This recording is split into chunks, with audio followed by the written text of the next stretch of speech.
Hi! So today we're going to review the Gilded Tarot Royale. Okay, so ito yung kinuha ko is yung ganito lang. Meron kasing may malaking box which is more expensive. So what we need is just a tarot deck lang naman. So ayun. Medyo expensive si Gilded Tarot ha. Compared to the other cards. Tarot deck. So tingnan natin bakit medyo expensive siya. Let's see. Ito yung box niya. Ayan.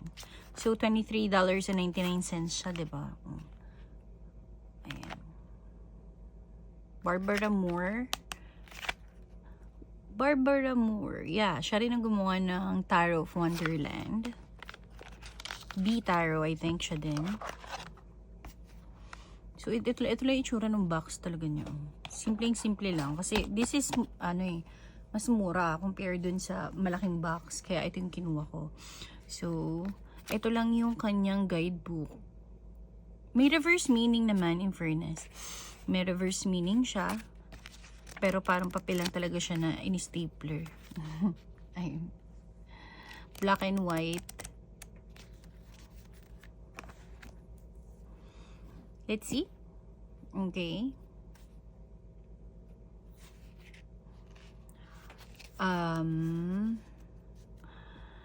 Well, based sa hawak ko sa kanya, sa cards, sa tipo ng card na to, para tong, everyday witch, na eventually, katagalan, magkakaroon ng dents dito sa gilid, pag tumagal na.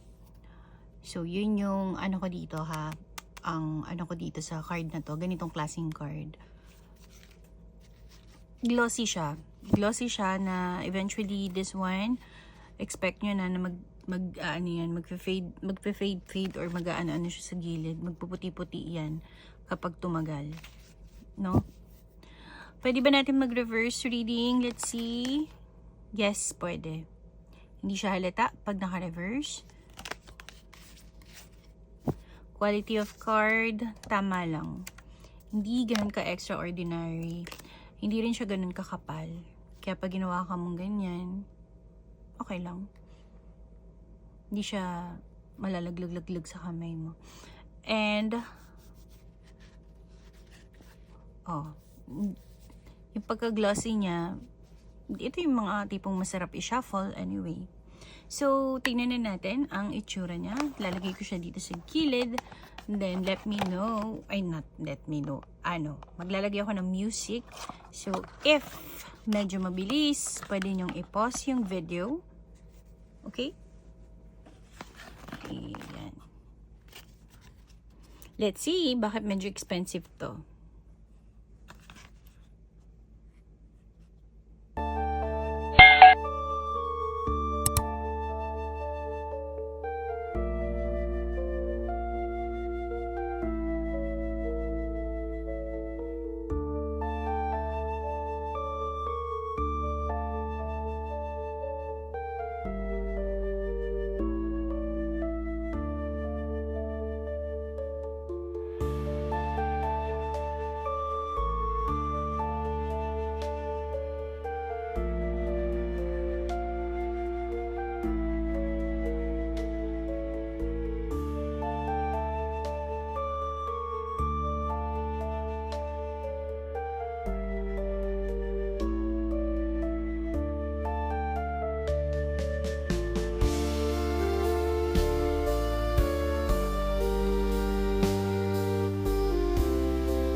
Okay.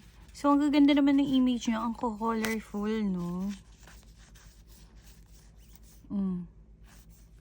Alam nyo, sikat na sikat din itong ginagamit ng mga tarot reader sa US. Napansin ko. Pag nanonood ako ng mga tarot reading, lagi din nilang gamit to. Maganda naman din kasi mabilis ka makakapag-resonate sa ganitong card. Colorful pa. Parang modern na ano. Try natin i-shuffle. This way.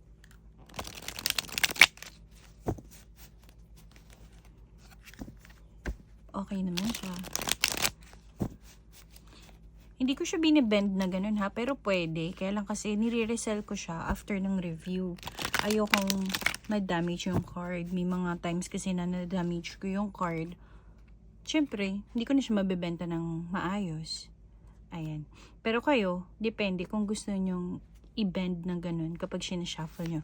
Pero this type of card, pwede. Pwede mo siyang i-ganun. Then, kung maingat kayo sa card, ganito yung pag-shuffle. Ako kasi, marte ako sa card eh. Ganyan ako mag-shuffle eh. Ayoko nung casino style kasi magbe-bend. And then pag ganito, dapat dahan-dahan lang kasi mag-white-white nga yung gilid niyan. Hindi na maganda tingnan. Pero for me ha, ang ganda ng mga images niya kung titingnan niyo. Oh. Kaya naman pala medyo mahal din talaga siya. Tsaka pag Barbara Moore kasi talaga mahal eh. Ayan. Sikat siguro si Barbara Moore when it comes sa sa mga tarot. Ang ganda, diba?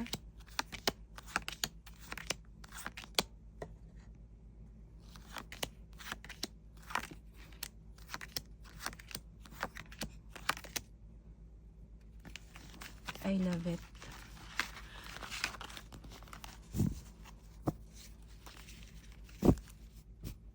Okay, so i-rate natin siya. For me, this is 8 out of 10. Bakit 8 out of 10? Guys, compared to the other tarot cards, parang expensive siya para sa akin ha. Dahil, ewan ko, medyo manipis kasi yung card. Para siyang everyday witch. Tapos, yung this type of card pa, nagde-dents pa siya katagalan. So, yun, 8 out of 10 siya for me as a honest review. Okay, so if you have any tarot in mind, Lenormand oracles that you want me to review first, just let me know. Baka may available na ako. If not, I'll try my best to find it for you. Okay, so see you in my next video. Bye!